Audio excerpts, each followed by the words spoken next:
Hi, and welcome back to another episode of What's Up, Doc. I'm your host, Dr. Aalia Al-Barwani, and I'm a board-certified family physician. My show, What's Up, Doc, is a production of Muslim Network TV, the only Muslim-focused network broadcasting in North America.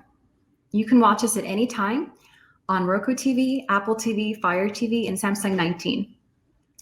Muslim Network streams almost every day, and you can find us on our YouTube page at youtube.com/Muslim Network TV and on our website at muslimnetwork.tv. Today, I have an exciting episode, as I usually do, and today we'll be talking about eye health and different eye conditions. Being that we're spending a lot more time in front of a screen, it's important to figure out how we're going to keep our eye health optimal and what things we need to know to keep them to stay safe, basically. So joining us in that discussion is Dr. Fatma Ibrahim. She's a doctor of optometry and content creator. Dr. Ibrahim is passionate about eye care and helping her patients see clearly and maintain their ocular health. She grew up in Chicago and received her doctorate from the Illinois College of Optometry.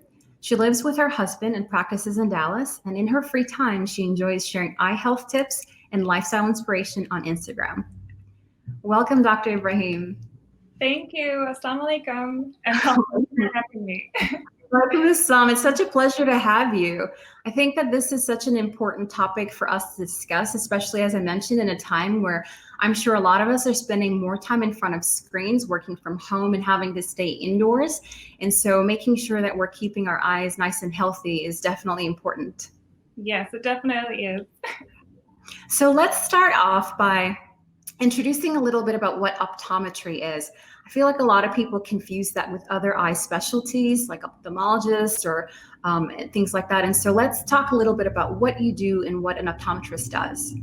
Yeah, for sure. So on a daily basis, I'll see about 20 patients. They'll come into the office and then they'll check in and a technician will work them up. They'll ask them questions, go over their health history, their visual history, and then also do some preliminary testing. When I sit down with my patients, we talk about their chief complaints. I examine their eyes and check their visual clarity and their ocular health. And then we'll go over and get into whatever concerns they have, whether it be a visual clarity issue and not being able to see as well as they would like to see, or it being a condition, an issue concerning something like having dry eyes, having a red eye, or an infection. So we'll take care of whatever visual conditions and whatever ocular concerns that present to us on a daily basis. And at the end of each day, or at the end of each case rather, a patient will leave my office with either a prescription for glasses, for contact lenses, pharmaceutical agents that help and treat dry eye, glaucoma, or infections if they do have infections as well. Absolutely. So it sounds like really should be the first stop for any concerns regarding eye health as far as vision, or even as you mentioned, glaucoma, issues with wanting to get prescription glasses. So that's really good to know that really that's a good first stop. Tell me something about some of the common things that you see. I know that I refer a lot of patients, of course, as you mentioned, for prescription eyeglasses, but it's not just that for sure. There are other issues related to contact lens use, dry eye, as you mentioned. What are you seeing more of this time of the year? Yeah. So this time of the year, we've been seeing a lot of patients who come in, not only just complain not being able to see well, but not being able to see comfortably. Like you had mentioned earlier, a lot of people are using digital devices more often during the daytime, especially since we're mostly staying at home to work. So patients will come in commonly complaining of different symptoms that all relate to what we call digital eye strain. And then we go ahead and go over their complaints, see what other conditions they have that might be related to digital eye strain and what might be contributing to that condition. And then we address and find a management that works out best for each patient.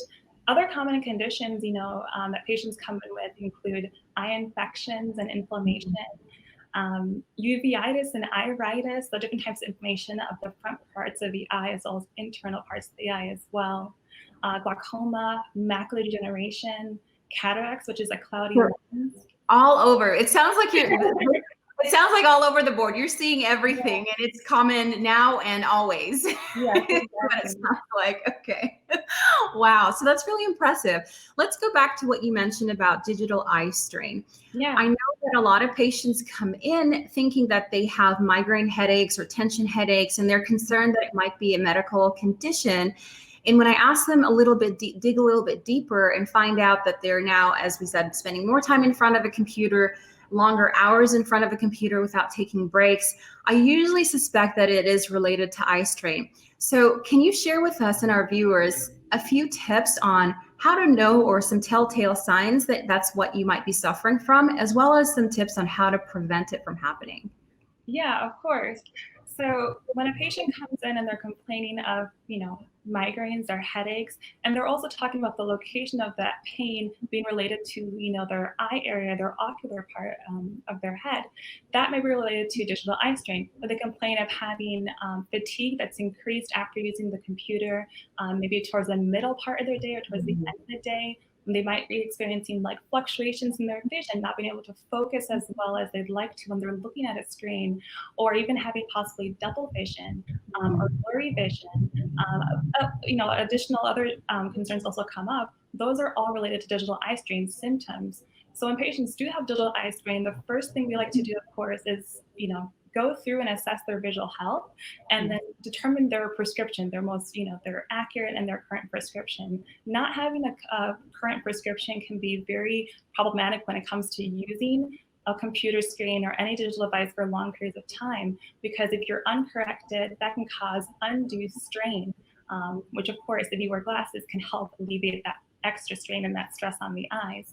Additionally, when you're using the computer screen, it's really important to make sure that your setup is comfortable for you in terms of the position of your body with the computer. Typically, when you're looking at a monitor, you'll make sure that you're looking right towards the top portion of the screen and that you're only looking down to read your monitor. You never want to look up when you're looking at a computer screen or a monitor. And while you're using the screen, you want to make sure the settings are adjusted so that the brightness matches the brightness in your room as well. Neither the brightness in your room nor the brightness of your screen should be too much brighter than the other. And while you're on the computer, you want to make sure you're staying hydrated and using artificial tears as needed too. Typically, when we're staring at any screen or anything in general, we're blinking far less. We're blinking about 50% less than normal. So using artificial tears it's very helpful and beneficial for your eyes. How often would you say, sorry to interrupt, Fatima, but how often, that's a lot of valuable information. How often would you say, with respect to using artificial tears, how often, and I don't know if I'm stealing your thunder, but how often would you recommend that we take a break and give ourselves, administer the artificial tears that you mentioned? Yeah, so I recommend using preservative-free artificial tears 2 to 4 times in a day. But with preservative-free artificial tears, because they don't have an added possible irritant to the eyes, you can actually use it more so if needed as well during the day. And with that break that you are taking to use the artificial tears, I recommend taking regular breaks during the workday so that you're not just staring at a close, near task, but you're allowing your eyes and that focusing muscle to really relax after it's been, zoned in up close for a long period of time. So I typically recommend taking breaks actually every 20 minutes and letting your eyes relax just to look far away for a little bit of time and then back, of course, to your computer screen. I like that. So an easy rule is you want your vision to be 20/20, 20 minutes, look away. I think I read something about 20 feet as well, just kind of looking off at a distance for a little bit of time to take that strain off of your eyes. So that's all really good information. So making sure that, and a couple of things there that I learned really is making sure the brightness of your screen matches the brightness of that around you. And that's a really important thing to know. I mean, that includes not working in the dark, right? Like having it really dark around you and then you have this glaring light coming off of your screen. So I love that. Now, you mentioned with prescription glasses as well, that you want to make sure you have the right strength on that. So that's really important. Kind of tagging along that, I want to talk about contact lenses, because they're not always glasses that people are using that are prescription, but also contact lenses. And so with contact lenses, something that I see in my practice is patients coming in because of not really using their contact lenses properly. Either they've left it on and fallen asleep, or they've used contact lenses that are meant to be dailies and they're using it for weeks. And honestly, I've met someone who's kept it in for even longer than that. Can we talk a little bit about contact lens health and really what are the best practices to avoid infections? Because that's really when I'm seeing them, is when they're coming in with really bad infections. Yeah, contact lens compliance is a very important topic to discuss. To start off, when you're wearing contact lenses, you want to make sure that you're going in for your yearly exams to see your eye doctor on an annual basis, so that your eye health and your cornea and everything that's entirely can just be examined and checked and assessed each year. So patients that wear contact lenses, after of course waiting for the yearly exams, they have to make sure that when they're handling contact lenses, they're washing and cleansing their hands each time. So in the morning when they put the contact lenses on, you want to make sure that they're washing their hands. Again, you want to make sure that they, again, wash their hands before handling their contact lens. And with contact lenses, there are so many different types out there: dailies, 2 weeks, and monthly contact lenses. With daily contact lenses that you toss out at the end of each day, that's exactly what you have to do. You have to toss your contact lenses out at the end of each day. And with 2-week contact lenses and monthly contact lenses, you want to make sure that you're taking your contact lenses off at the end of each day, putting it into a case with fresh solution, and then replacing it at the end of 2 weeks or at the end of that 30-day period. And that's also very important. Make sure that when you're using contact lenses that have a longer replacement time period, that you're using fresh solution each time. Solution in the morning to cleanse the lens, and then fresh solution in the evening to store the contact lens. And then with contact lenses, you want to make sure that you're not ever storing them in things like water, or in some cases, some patients might even tell me that they might use saliva. So make sure you don't use saliva either. Things to clean and store contact lenses with. Wow. How did you keep a straight face? Those are usually hard times for you not to chuckle a little bit. Yeah, I bet. Oh my goodness. I mean, I can understand why people think that water might be a good alternative, but it's actually not the same. It's not a substitute for contact lens solution, as you said. Yeah. Perfect. Do you have saliva? Say it again. So I think with patients that use saliva, they know that they should not use water, because water can have microorganisms that are really problematic to contact lens use. So they think that instead they need some moisture, that saliva, it's part of their own body. It would be. Got it. Okay. Meanwhile, the microorganisms in our mouth are probably worse than what you find in tap water. Yeah, exactly. That is so interesting. Okay. So really good tips there, making sure that you're washing your hands when you're taking them out, when you're putting them in, making sure you don't use saliva in your contact lens solution. All very important for sure. Now, is it safe? You mentioned earlier use of artificial tears for dry eye. Is it safe to use when you have your contact lenses in as well? Can we also use those artificial drops that you say are very safe to use when you have your contact lenses in? Okay, you're saying it. So you can use artificial tears when you're wearing contact lenses, but not all tears will work. So some artificial tears are a lot more viscous and thick, and will actually cloud up your vision if you do apply them while using contact lenses. So there are options that are available that can be safe to use with contact lenses that just add that nice moisture that we all want, but how, of course, affecting your vision. Preservative-free artificial tears are the best way to go. And then you can look for certain brands that do say, contact lens, good with contact lenses, or ask your doctor for some recommendations as well. Perfect. Okay, that's really good to know. So they're not all created equal. Make sure that you are reading the bottle or consulting with your eye doctor to make sure that they are safe for use with your contact lenses. That's excellent. Okay, good. Now, another very common eye condition is a stye, basically. I mean, that's the layman's term for it. I know there are a couple of medical terms that we use. Hordeolum and chalazion are sometimes mixed in with the use of the word stye. I want to talk about that, but before we do, we have to take a small break here, and we will be back, and that will be the first thing we talk about. So you are watching What's Up, Doc, here on Muslim Network TV. We'll be back in a few minutes after this brief break.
Assalamu alaikum. My name is Adam. You remember me? I appeared in so many episodes that Sound Vision has put on the market. No matter what. Hey, what's happening? Hey, oh, sorry. Lockdown is what it is. Well, continuing here. In this lockdown, Sound Vision never stops thinking about you, the viewer. We'll have to get back into production again, online and inline. Everybody in their own space, even me. Although I'm stuck with Lanisa. Salam! Salam! Salam! I know, you were shocked too. Well, let me continue. This is what I was going to say. Salam! Salam! Salam! Cut! Finally, I get my own screen time again. Thank God. And so we invested in new equipment to bring you even better production with new songs and new singers and animations. Well, here are a few clips.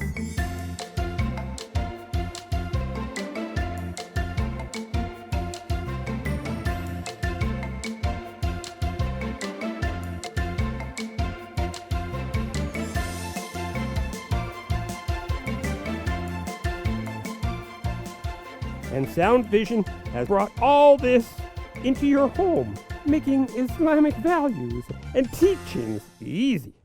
And if you know me, Adam, a multi-talented actor, well, sometimes I'm an actor and the reporter and the... Oh, that's enough. Let's move on to the next section. Well, you can watch these new episodes on our new app at www.adamsworldapp.com. We have previews happening every day on Muslim Network TV. Sound Vision has been serving generations, moving and changing with the times. We are all faithfully connected.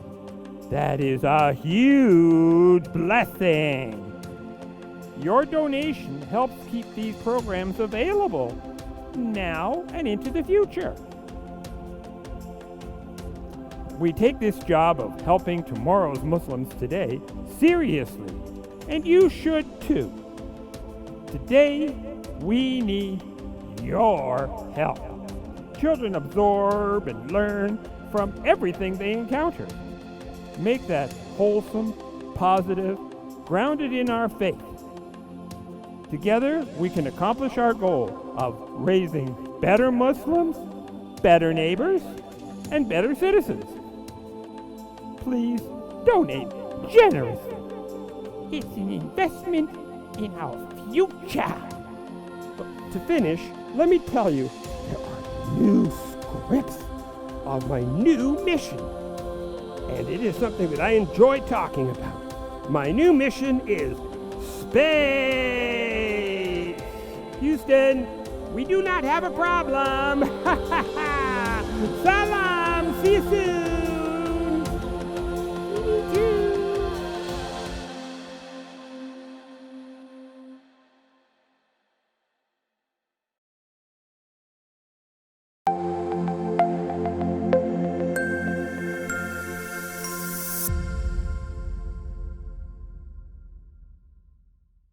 Hi, and welcome back to What's Up Doc on Muslim Network TV. I'm your host, Dr. Aalia Al-Barwani, and today we're joined by Dr. Fatma Ibrahim, an optometrist, who is talking to us about eye care. Before the break, we had been talking about various ways to keep our eyes healthy, and one of the things we discussed was digital eye strain. We talked about the importance of making sure our eyes hit the top of the screen and that the brightness of your screen is adjusted to our surroundings. Now, we moved on to start talking about styes. That is something that a lot of people come in to see me in my primary care practice, as well as Dr. Ibrahim in her practice. And we were going to start saying, just kind of describing what that is, Dr. Ibrahim. And a lot of people confuse that with another eye condition as well. So let's talk about that a little bit, and maybe what some of our viewers can do at home to help reduce the symptoms of that and help prevent it from coming back, and when they should really be coming in to see someone to get some help and maybe some antibiotics for treatment. Styes are super common. It's a common term for little bumps that might form on the top or bottom of your eyelid. And the medical terminology for different types of bumps are hordeolum and chalazion. So hordeolum are basically bumps that form when there's an infection of one of the glands that line the top and bottom of our lid. We have little oil glands right at the lid margin and next to our eyelashes that can be clogged or backed up or infected. And when there's an active infection, it's called a hordeolum. And these bumps are typically tender, they're red, might be painful as well. So whenever there is a bump like that that does form, it's important to come in to see your eye doctor to have your eye examined and for treatment to be started. When a hordeolum is there and maybe left untreated, it can extend and cause further problems, damage to your eyelid. An infection that's more widespread that takes over the top or bottom of your lid may actually end up becoming something called pre-stop cellulitis, which can be very concerning for your health. Or it might actually become just a hardened bump called a chalazion. So chalazions can actually form from hordeolum. They can also be formed from just a clogged gland or a clogged oil gland. So with both of these conditions, these common bumps, hordeolum and chalazion, it's important to see your eye doctor for treatment to be started, and then to be very consistent and regular with your treatment. Typically, when there is an active infection, oral antibiotics or topical antibiotics are prescribed to help clear the infection. And then also hot compresses are commonly used because applying that heat to that oil gland is very important to help soften that buttery, thick oil and make it more liquidy and help it drain as well. And help loosen that up a little bit so it gets moving. Because like you said, it's a blockage, right? And so you kind of want to, it's just kind of, I compare it to putting hot water down your drain to help open up. Sometimes we have little blockages in our drains. And similarly, the ducts are sort of like the drain that open up into the surface of our skin. And so when those get blocked, that heat helps to break things up. Would you agree with that analogy? Yeah, it definitely does help turn that butter into a nice oil. There you go. Yeah. Exactly. In addition to the hot compresses, it's also important to do a lot of lid cleansing, either using like a pre-made lid scrub or using a nice facial cleanser that's approved for eye care and eye usage. And then with that, you want to make sure that you're keeping up with your exams and going in for your follow-up care visits to make sure that everything is going well, that treatment is underway. Absolutely. That's really important. So before we talk about screening exams, because I definitely want to talk about that, just to recap with these bumps around in our eyelids and around our eyes, warm compresses is a good, safe way to kind of help move and loosen that up. But when that's not working and you have continued or increasing pressure and that bump is getting bigger and there's maybe signs of infection where it's feeling warm or painful, I would say that those are good times to come in and kind of give up those warm compresses. Would you agree? Yeah, for sure. If there's an active infection where it's tender, it's painful, it's causing it's causing discomfort, it's important to come in to see your eye doctor. Absolutely. Now back to screenings. I've heard you say that yearly eye exams is what is recommended, and that's great. I do that myself, and I recommend that to my patients as well. If patients do have underlying conditions like diabetes or high blood pressure, I usually tell my patients to let their eye doctor know so that they're able to do a more thorough exam than just a regular screening they may do for a healthy patient. Can you describe a little bit of the difference between someone who might have an underlying condition and an otherwise normal individual as far as maybe their screening guidelines, how often you recommend they come in and things like that? Yeah, so patients that come in for eye examinations are given a thorough and comprehensive eye exam to assess the health of their eyes, from the visual clarity, all the tiny concerns that they have. And when patients do have systemic conditions like high blood pressure and diabetes, it's very important to make sure that we're ruling out any damage from those conditions. With high blood pressure and diabetes, there can be, widespread eye involvement, including the front part of the eye as well as the back of the eye called the retina.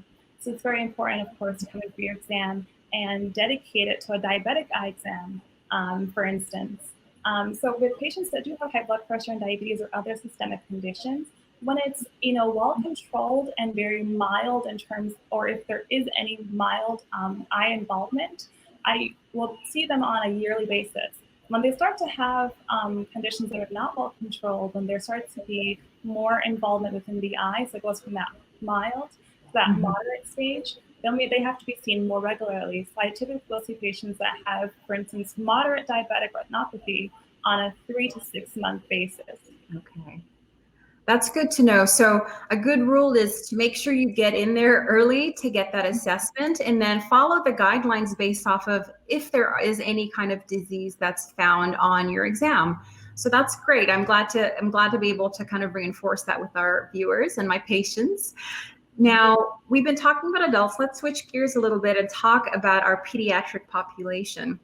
In our office, we tend to start visual exams and checking visual acuity in our 5-year-olds. They're usually able to identify letters or shapes a little bit easier, and they're usually in kindergarten, and where that becomes important. Let's talk a little bit about what kind of screening we recommend for our kids. Yeah, so I recommend that our young kids get checked up at their eye doctor on a regular basis. So typically that first exam is going to be between the ages of 6 months and 12 months, which will just check the overall eye health, make sure there's no risk for conditions like amblyopia. And then after that, you want to make sure that kids are coming in for their exams at age 3, and then before they start first grade, so age 5 or 6.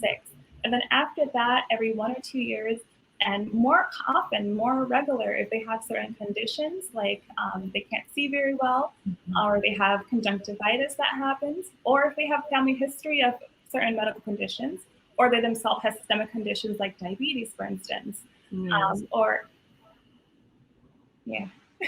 I was just agreeing with you. I'm sorry if it sounded like I was interrupting. Please go on. And then they should definitely come in more often if they have new conditions that come up, changes in their vision that they're noticing, double vision, eye strain, headache, or if their parents do notice that one eye or the other, or even both, may end up seeming to turn in or turn out. So just anything that comes up with their eye health. Absolutely. Now you use the term amblyopia, which I'm clearly struggling to say, but let's break that down a little bit, because it's more commonly known as lazy eye. Yeah. And so that is a very common condition that I see, and there's a pretty easy fix for it actually. So let's talk about that a little bit. How do patients usually come in to see you, and what do you normally recommend and encourage the parents to do? Yeah, so when it comes to amblyopia, the amblyopia is lazy eye. And the patient might come in and need a prescription or have certain conditions that put them at the risk for amblyopia. That is what we do. We go ahead and get them wearing glasses full time. Typically, it's very important for patients to come in when they're young for those initial exams, so that we can tell whether or not they are at risk for developing amblyopia. Because if they are, then we'll take the measures required to help prevent that from developing. And typically, when a patient does have amblyopia that's caused by refractive error, for instance, full-time glasses helps to remedy that situation. Other things also include patching. Patching one eye or the other to help the eye that is lazy, to help the eye that doesn't have that full visual potential reach and improve their visual clarity. And also doing vision therapy as well to help strengthen the eye and help that eye develop as well. Well, that one eye or both eyes develop more completely and fully. Yeah, and you can make it fun. I mean, patching doesn't have to be just, something really plain looking. I mean, kids like to have fun with it, and you can call it a pirate patch, and you can, have designs on it. I think that it can be something that children will be more compliant with if you make it seem less like a treatment and more like a fun game. Yeah, definitely. When it's fun, when it's colorful and exciting, and sometimes when the family gets involved to some extent too, it's a lot easier for patients to complete the treatment with patching. Absolutely, exactly. And one thing I want to point out to our viewers is that even if you may not be going to see an optometrist regularly, make sure that if you do have eye concerns, with your child, that you bring it up to your primary care physician so that they can then refer you to someone if you're not sure. You're not sure if a certain thing that's going on with your kid might be normal or not, or if they need to be going to see an eye doctor. So make sure that you bring up concerns with your physician as well. And on that line, I want to talk about maybe some conditions, Dr. Ibrahim, where parents or patients even should really not wait to see even you in the office, and really should maybe be going to the emergency room. What are some red flags that patients need to be aware of? And it's something that may be time sensitive that they need to be going to the ER to take a good look at. Yeah, so there are several red flags that are out there that are really, really important for patients to be aware of. If you notice a change in your vision, especially a sudden change in your vision and how well you can see, it's very important to go in quickly to see your eye doctor to see what's causing that change, to make sure that it can be taken care of and treated. If you notice eye pain before, either horizontal double vision or vertical double vision, or even a combination of both, it's very important to go in and get that evaluated.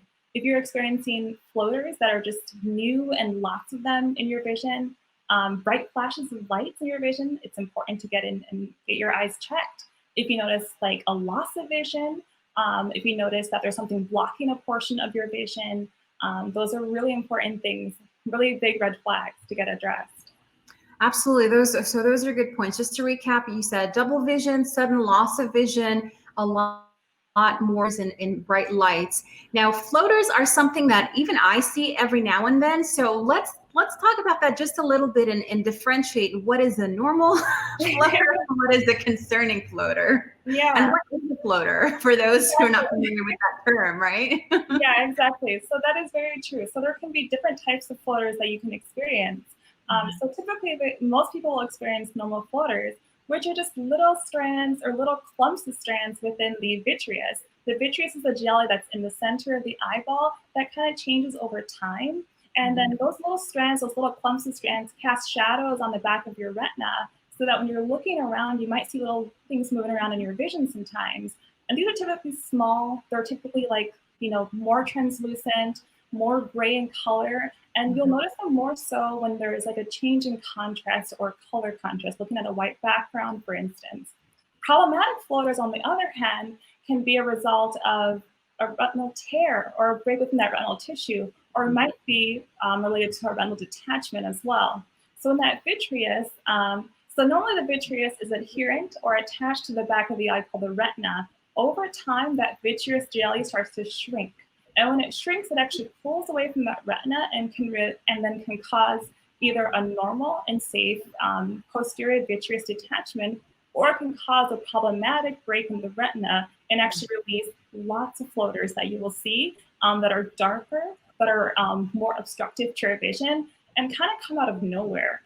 So these floaters that kind of come out of nowhere can be related to retinal break. And then in that case, it's very important to go in to see your eye specialist to make sure that the retina is healthy, and that if there is a break or a tear in the retina, that you are treated for that. And hopefully, if there is any possibility of a detachment because of those breaks, that is addressed as well. Wow, so much that can happen in there. It's just really impressive to really hear all of the different things that can cause problems in our eyes. But that was really helpful to kind of go over what are the things we need to be concerned about when it comes to issues with our eye, and with our eyes rather. And what we're going to do right now is we're going to take another short break. You are watching What's Up Doc on Muslim Network TV. We'll be back after a few more minutes.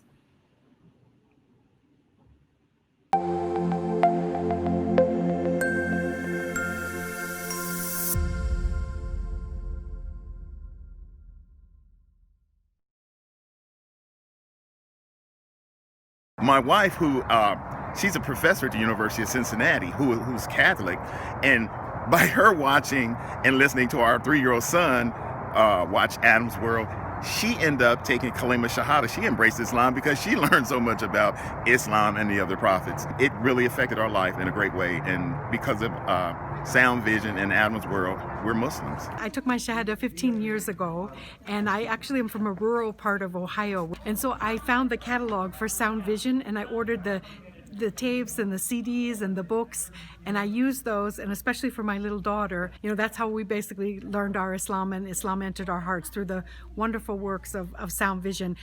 Okay, assalamu alaikum, brother. I just want you to know that I love the Sound Vision website, that a lot of times when I'm looking for information, especially as it relates to homelessness, domestic violence, and women issues, I go to that website, and then I see what you've written, and then I copy and paste it and spread the word, because the wisdom is there. So I can't do any better than what Sound Vision has already done.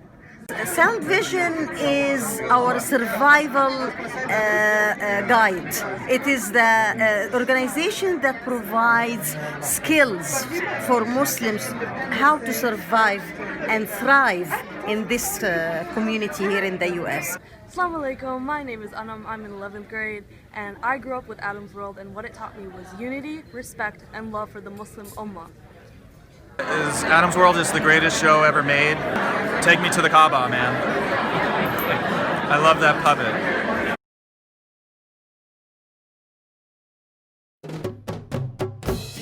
Assalamu alaikum. Open up your eyes. Assalamu alaikum everyone, it's your brother Zain Bika from South Africa. One of the first educational programs ever produced for Muslim children was the ever popular Adam's World series.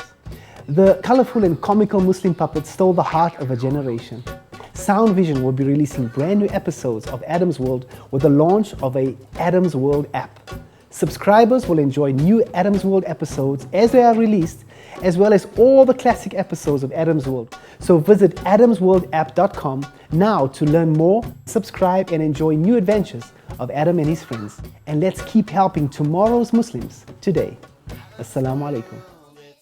Adam's World. Believe me, there's a lot to see. Bismillah. Let's explore.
Welcome back to What's Up Doc and Muslim Network TV.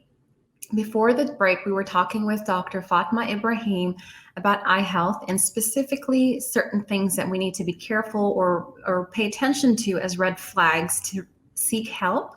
And just to recap, we mentioned double vision, sudden vision loss, floaters, a large increase in the number of floaters we're seeing, as well as bright lights.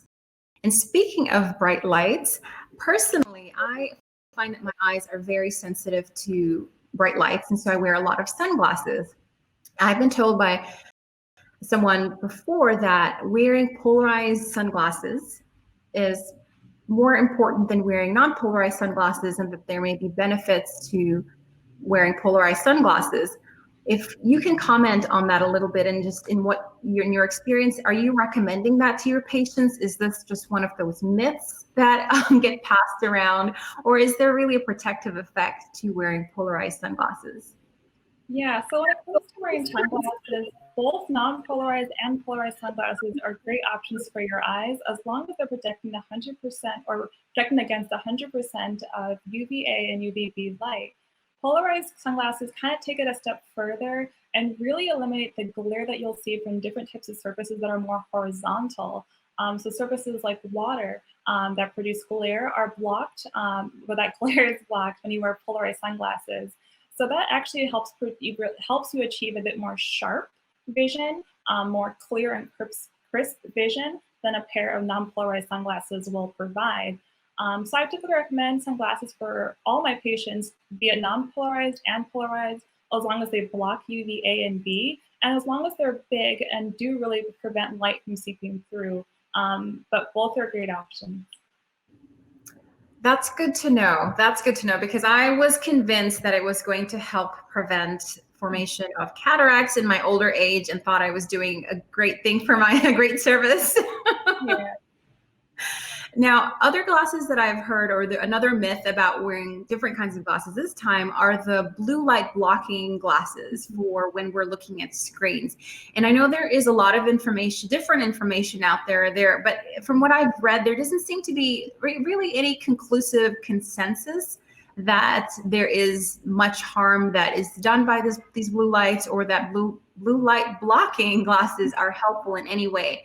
Can you comment on that a little bit? Yeah, so blue light blocking glasses are helpful for helping to possibly reduce eye strain and fatigue when you're using the computer. Typically, if you're using the computer and it's very bright and there's a lot of blue light with that, you might feel more fatigue or strain. So if you filter out that blue light either with glasses or actually by adjusting your computer settings, that can benefit you and help reduce the strain. But in terms of actual damage to the retina, health and retinal tissue, there isn't any proof that, wearing blue light blocking glasses help protect against damage from blue light from, devices like computers and phones.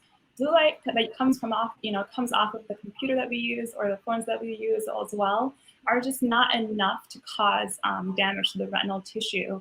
So blue light filtering glasses really just help possibly with eye strain and fatigue. That's really good to know. That's good to know. I've read some crazy things where they were saying that blue light can cause cancers of the eye and things like that. So I'm glad to hear that there really isn't any evidence for any of that. And so there is benefit to blue light blocking glasses, but maybe not to the extent that some people think. And something as simple as changing the settings on your, like you said, on your device. I mean, that's free, quick, and easy, and doesn't require any additional equipment.